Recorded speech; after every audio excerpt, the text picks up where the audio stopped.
Good evening. So first, thank you for your support. It's unfortunate that we're here for this matter, but thank you for showing up and demonstrating um, just how important, not just this decision, but the stakes are high.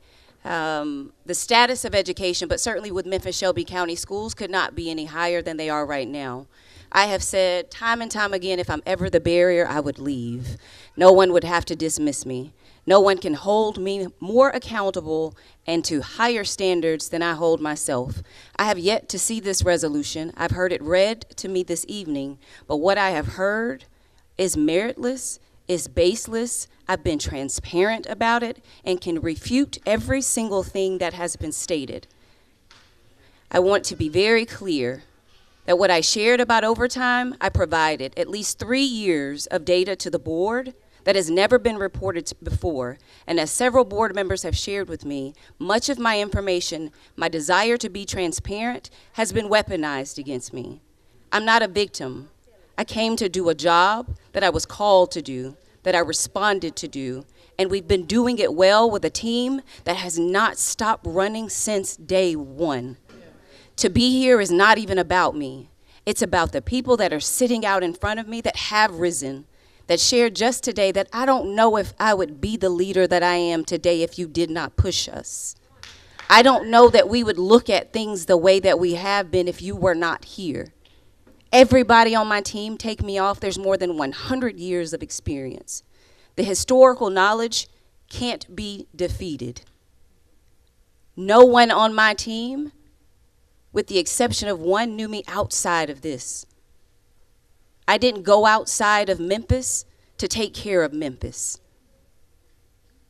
To talk about a grant that we never received, I was incredibly honest. We missed the deadline. I don't pursue grants, but I did take the onus because everything sits with the superintendent. The grant deadline was September 30th. Funds had to be obligated.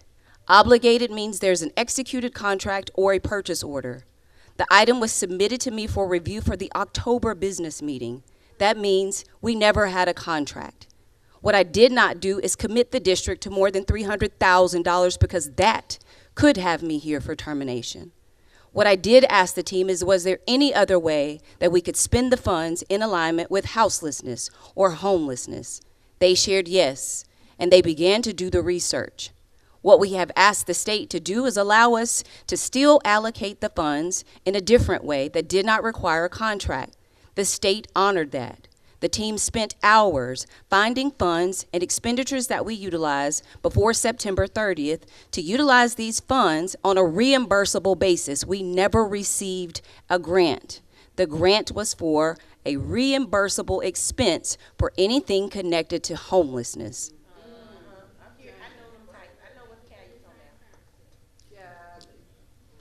As it concerns a check from School Seed, Leadership Development Institute took place in July. The district requested the funds that were solicited on our behalf from School Seed to be given to the district. Donations in policy above $15,000 require the board's approval. The individual who receives it stated it as an oversight. I owned it as superintendent because, again, everything sits with the superintendent. I asked the board on record, may I have the will of the board to have the conversation with the administration, this particular team member, offline because I wanted to respect my team. The board honored that. I had the conversation. I gave grace. We talked about a better way forward and how we don't have these types of oversights again. That individual is in the room, and I still respect the team member. We sent the funds back because it was not worth public scrutiny. The funds sit with School Seed, still available to be utilized for Leadership Development Week as they were originally allotted. Nothing took place out of order. The third claim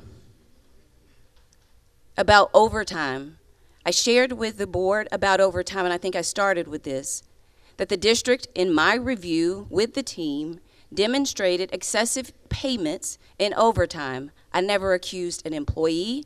I never accused any individual. What I did share is that would require an investigation, and that was not my desire.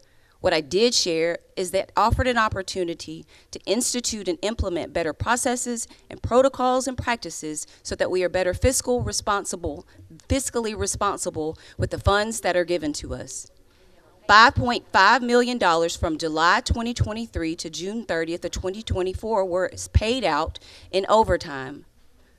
As of today, we are nowhere near that. That came from implementing better processes and protocols, and folks like security, transportation, nutrition, and anyone else that still needs overtime. I look at the report every month. They still receive overtime.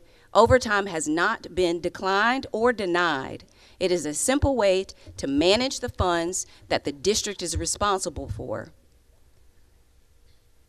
I don't know if there are other things in there, but I have met with, spoken with, and been incredibly honest about the dealings of the district, about the operations of the district, about the opportunities for improvement.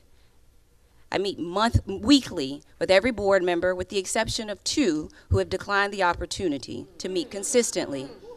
I send a weekly board insight that includes updates every Friday, and if we're late, we send it at least by Sunday. We're human. We don't always make it on Fridays.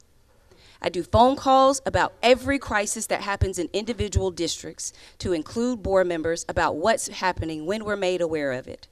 We send now crisis texts to board members to let them know about what's happening across the district. We send a monthly newsletter. I don't know what else that could have been done for communication. I've asked for feedback, and feedback. To sit here today and have it alluded that suicide is my responsibility and that I created a culture that someone wants to create suicide is the most insulting and disheartening thing I think I've ever heard.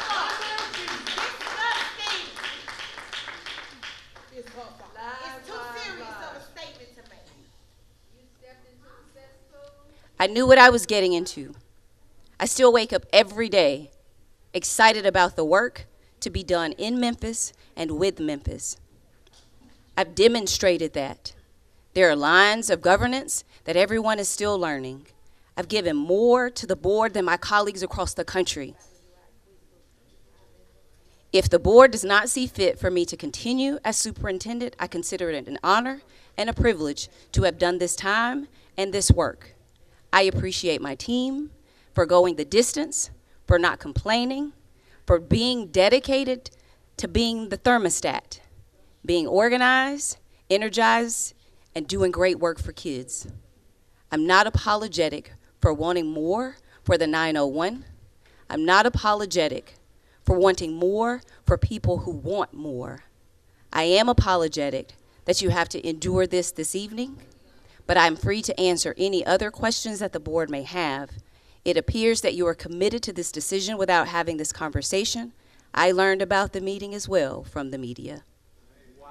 I believe that I shared with board members just last week in our one-on-ones that no surprises goes both ways, and I have done my best for you not to be surprised about information. I've been very clear about the matters that have been brought before the public this evening, on record before today, and even this evening. I have absolutely nothing to hide. If there were an internal review or an external one, I'm confident of what would come out of it. I rest assured that I don't miss with finances and romances, because those are the quickest ways to get you out of the seat. I consider my integrity to be above par, and to have it insulted and on the line this evening is something that I'll allow my attorney to take the balance of the way. I hear you.